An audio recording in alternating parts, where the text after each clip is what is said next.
obviously we've been through the Christmas season. Kids are back at school, and some people say yay, all that sort of thing. And we know we're sort of well past that Christmas season. Well, we sort of have the season in our house is we've got our boys have got their birthdays sort of relatively close to Christmas on either side. So all that stuff is sort of together in about a 2-month block.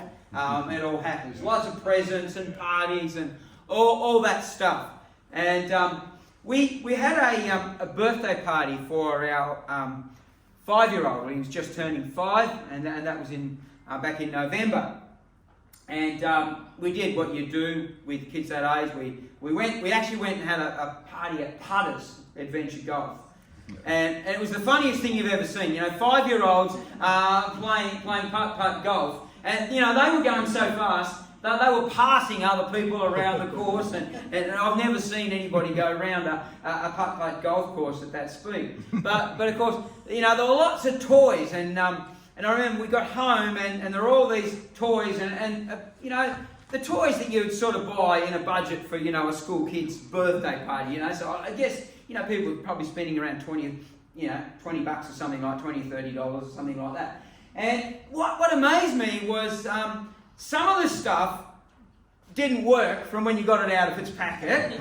Some of the stuff was half broken already in its packet. And most of it didn't even last till the end of the day before it was finished and didn't work anymore. And I reckon nearly all those things that he was given have been long forgotten. They're either broken or they're in another box with a whole lot of pile of plastic stuff that's just there, and nobody thinks about it anymore. And you probably had things given to you over Christmas, and some of those things have been discarded, they're not thought about anymore, they're gone, or the chocolate's been eaten, or whatever it was, it's not there. But when you get a quality gift, or something is of quality, and some of you, I was amazed, Ray and Patty have been married 40 years. Isn't that cool? What do you give them a hand? That's a great effort. I've been married 30-something years, and I know it's an effort, especially for my wife. She's been very graceful. But you would have things over the years of that you still have and you cherish, and they're things of quality. They're things that either it cost somebody something, or there was something really special about it that makes that thing last. So quality will last, and I've heard it said that you'll appreciate quality long after you've forgotten the pain in your hip pocket. When you get that choice, do I buy the $30 thing that'll do the job, or do I buy the $150 thing that does the same job, but there's quality about it? And at the time you think, can I justify that? Is it worth it? But sometimes you make that choice and you forget what it cost you because you've still got that thing 20 years later, and you appreciate the quality. I remember a long time ago when we lived in a little cottage in Lana Valley for a lot of years, and we loved that little cottage, and then we needed a bigger house with kids and stuff. But I remember in our little lounge room there, and there'd be people here that have been to that, and my wife Alex went out and she bought these 2 red leather couches. Now I got no idea what she paid for them, but I can remember at the time thinking, ouch! and she bought these red leather couches.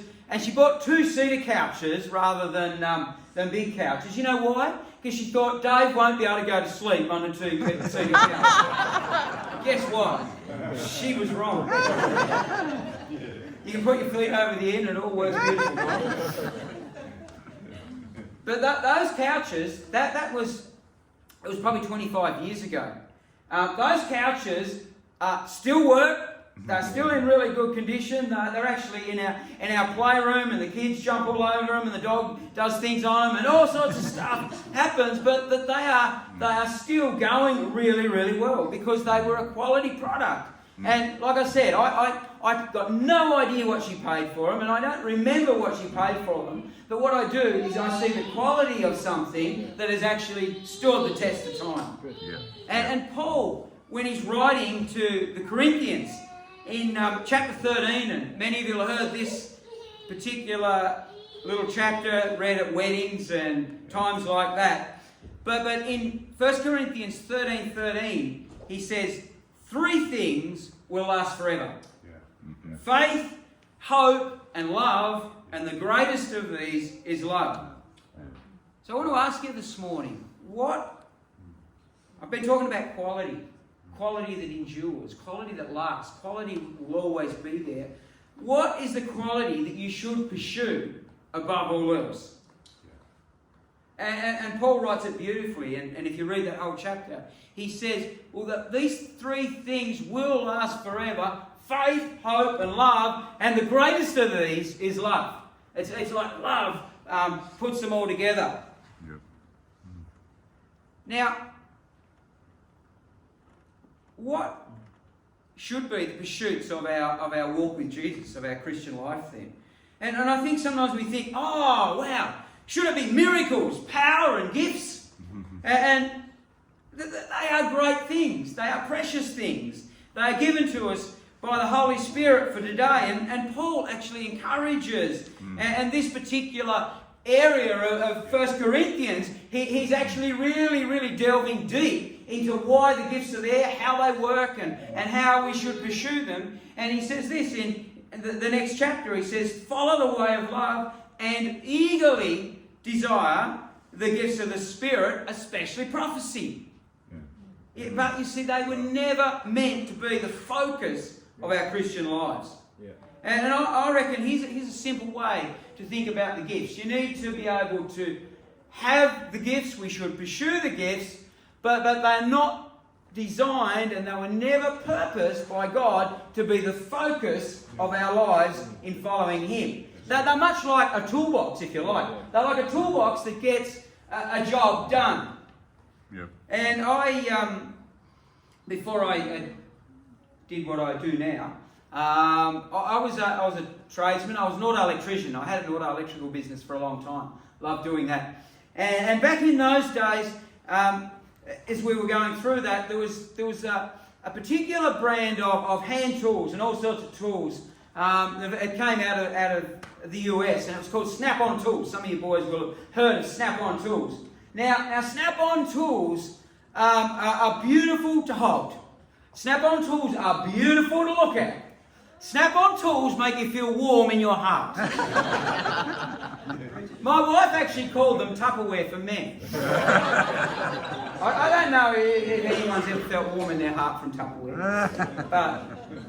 But you know, they're beautiful things and quality, and you know, they're expensive. But the thing about them is that they were a quality product.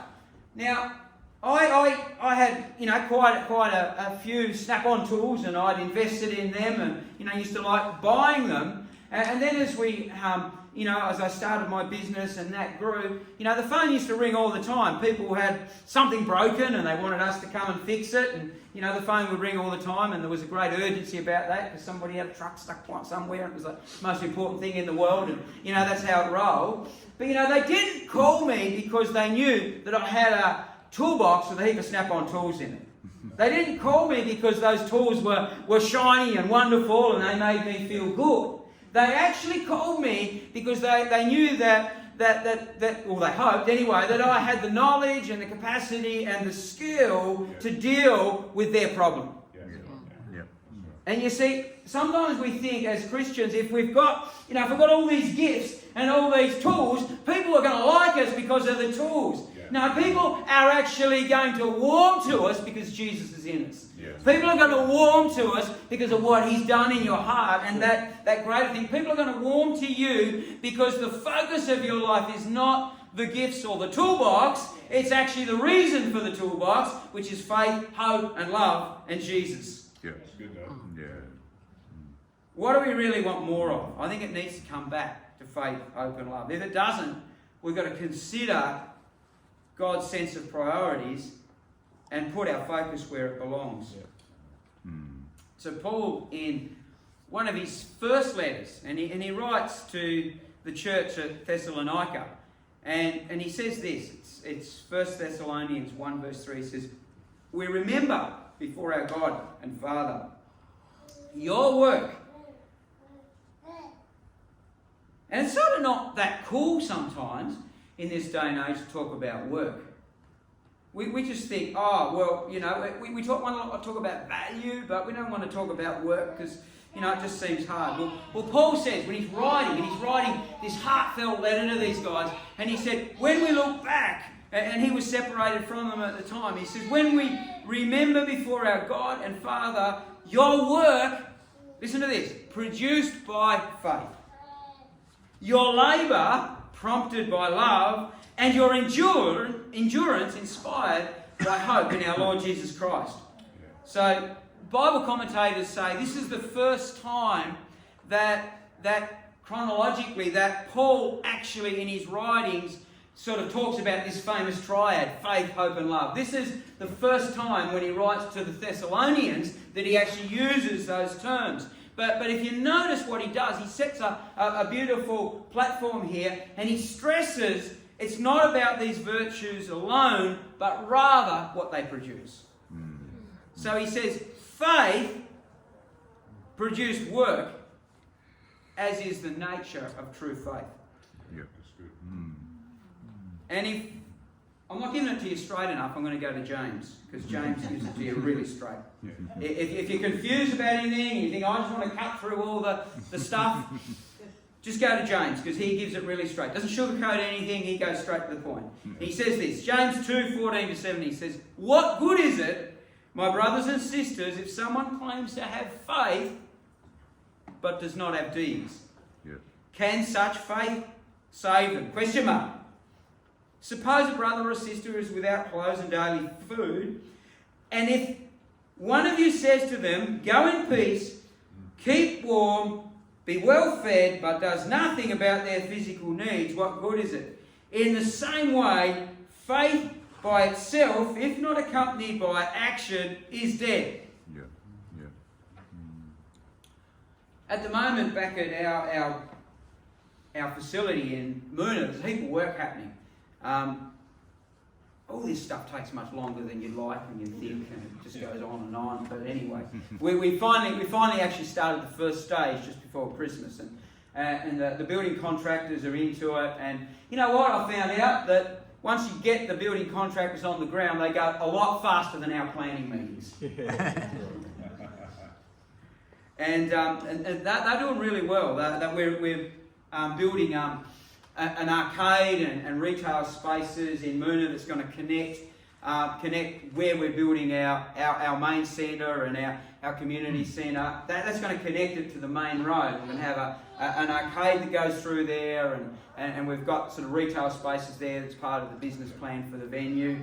And so we're building that now, and praise God, we look like we've got all those shops actually leased with long leases on them, or there's two more that have been negotiated at the moment, and it's really exciting. But you know, why is that work happening? Why is that work actually happening? It's actually happening because of the combined faith of a whole lot of people. Yeah. Why have you guys been able to do some fantastic things with your venue? I think I'm pointing in the right direction now, over there somewhere. Your venue over there, where it's being able to bless the community, it's being able to actually show a heartbeat of Jesus and Grace Church and your people and your community in this area. You know, and it's actually a miracle, some of the things that are happening in that building. Why is that happening? It's happening because of faith. The works have happened because of faith. Yeah. And it's the combined faith of many that has enabled the works to happen. Yeah. And we can break it down a bit to a personal level. You know, if you want to become more like Christ, you will need a lot of work to happen in you and on you. And how does that work happen? Does it happen, you actually come to a point where you say, Jesus, and I'm going to give an opportunity at the later in the service here. If you have not said to Jesus, I want you to be my Lord and Saviour. I want to follow you. I want to commit my life to you. I want to give you that opportunity. But when we do that, sometimes we think, oh, yeah, everything should just happen. Well, if the work is going to happen in you, if you're going to become more like Him, well, it's going to require faith. Yep. You know, that step of faith where you're actually trusting Him. You're trusting even other people in the body to actually help you through the stuff that you've picked up along the way in life. Because we all do that. Yeah. Faith in Jesus for Him to work in you and on you. All right. Why should we pursue these enduring qualities of faith, hope, and love? Well, number one, I've just been talking about it. Faith produces work. Faith produces work. And the difference, I believe, between striving and abiding is faith. Looking around here, you know, the heaps of you've been on the journey following Jesus for a long time. You've been in church life for a long time. Heard about people that burn out, and people that, you know, it just all gets too hard, and that's a real thing. It's a real thing. But if you look at it, Jesus doesn't want anybody to be burnt out. Jesus doesn't want anybody to be in that place. But as humans, as people, we've got this thing where we want to strive, don't we?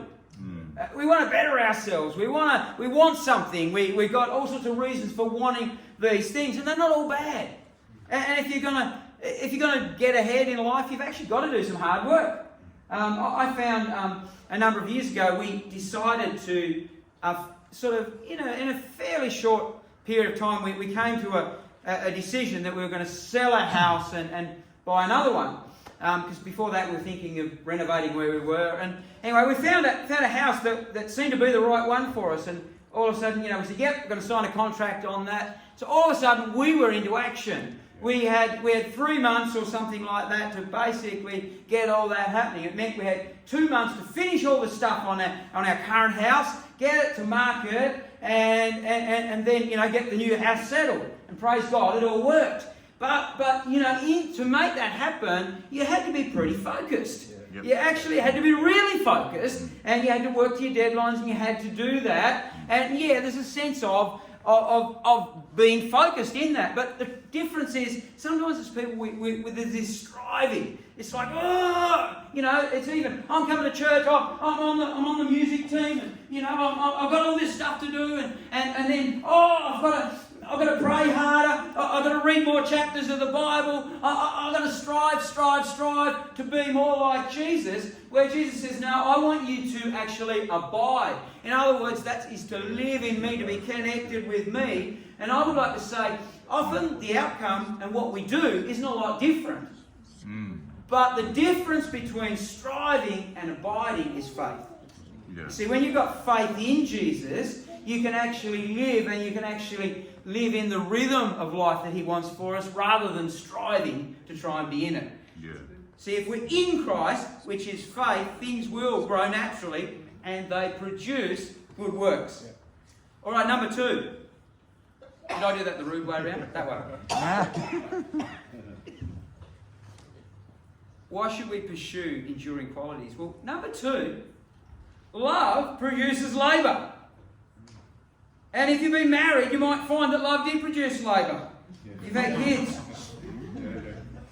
But there are 2 different ancient Greek words for work that Paul used in some of his writings. And there is ergon and kopos. I probably don't pronounce them well. I'm not great at Greek. But ergon may be it's sort of like a pleasant, stimulating sort of work. It's like going to the gym and not really trying that hard. It's sort of like, as many of you know, I'm a cyclist. And the thing sometimes we talk about when you're riding called soft pedalling. You're just pedaling along, and it's not requiring a lot of effort. And, it's nice, but it really doesn't get you anywhere. But there are times where there's work like that. It's like, we all get together and we do something that's not that hard, that's wonderful. So that's what he was talking about there. And then kopos implies toil and strain. And some stuff's hard, isn't it? Yeah. Who's been through hard stuff the last couple of years? Come on. Relationships can be hard. they can be challenging. I'll use Ray and Ann again because they've been put out there. But they've been married 40 years. Has there been some hard stuff? Oh, Yeah. You know, they've had to choose to stay married, and they've had to choose to work stuff out. And that's what he's talking about here, labour. And it's like, you know, that love that produces labour. In other words, a love that has a depth and a capacity that says, you know what, we're going to work at this stuff. Yeah. We're going to work through it, even when it's hard, even when it's not fair, even when I'm so broken and I don't know if I can carry this anymore. There is a love there that says, you know what, we are going to continue in this and through this. Yeah. Yeah.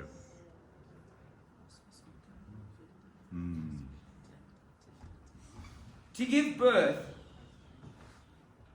there is labour. And I think, as a church, for you guys, as you go into the next opportunities that God has for you, as you birth new things, there will be labour. But let's make sure that labour comes out of our love for Christ and our love for each other. I think that's very powerful when we do that. That there will be labour. And number 3, why should we pursue these enduring qualities? Well, hope produces patience. Have I got any patient people here? I mean, I found myself in this whole building journey that we've been on, feeling incredibly impatient sometimes.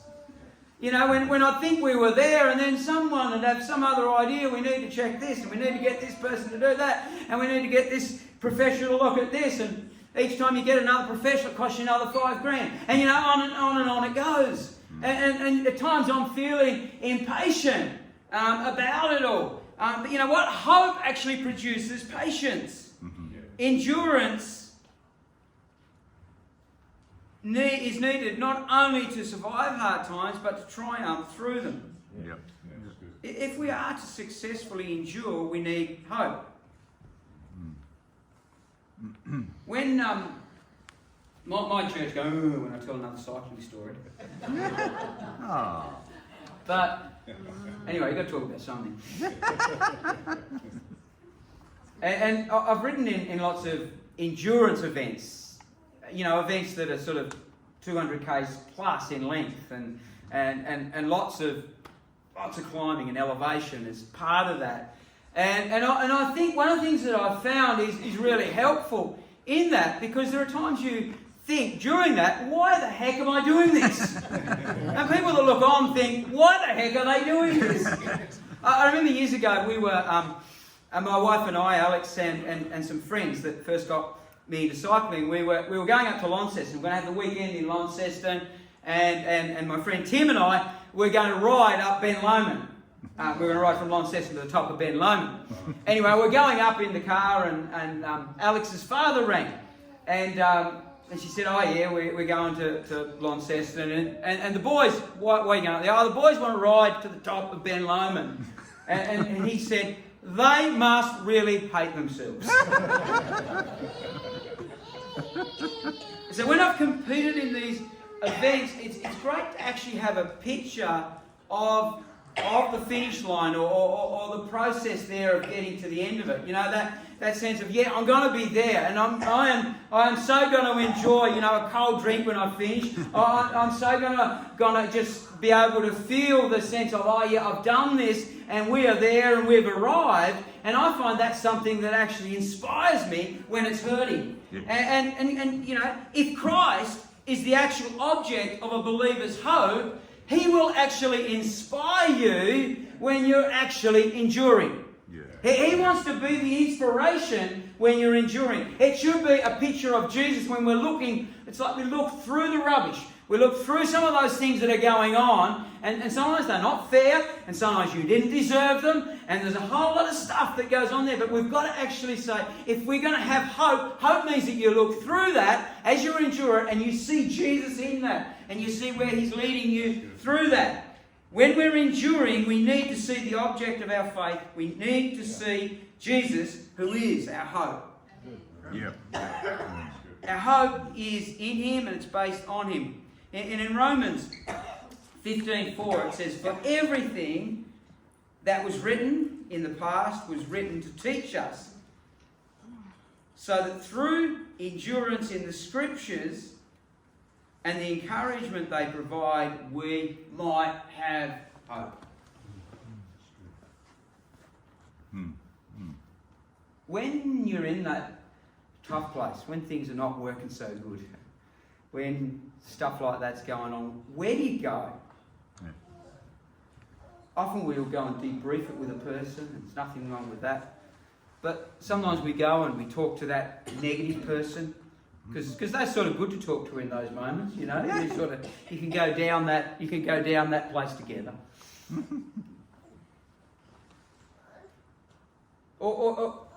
And yeah, we need to talk to people. We need to have people with us. It's totally how it is. But we also have got to balance that up. If we're going to have hope through that, you need to get back to the Scriptures. You need to get back to the Scriptures. That's why when the writer of Hebrews writes about the Hall of Faith, he writes about all these people. He said they endured, because of the hope that was set before them. They endured. And he said some of them, and this is not so encouraging sometimes, but some of them didn't even actually see what they believed and what they saw and what that was there, but they were led on and they continued to have hope because they saw Jesus in their situation. And I encourage you, if you're going through stuff, let's make sure that we get back to the Bible. Let's make sure we get back to the Scripture and we start to actually read and understand that we need that in those circumstances and those times to inspire us and give us hope as we go through those things. If the worship team would join me, that would be really cool.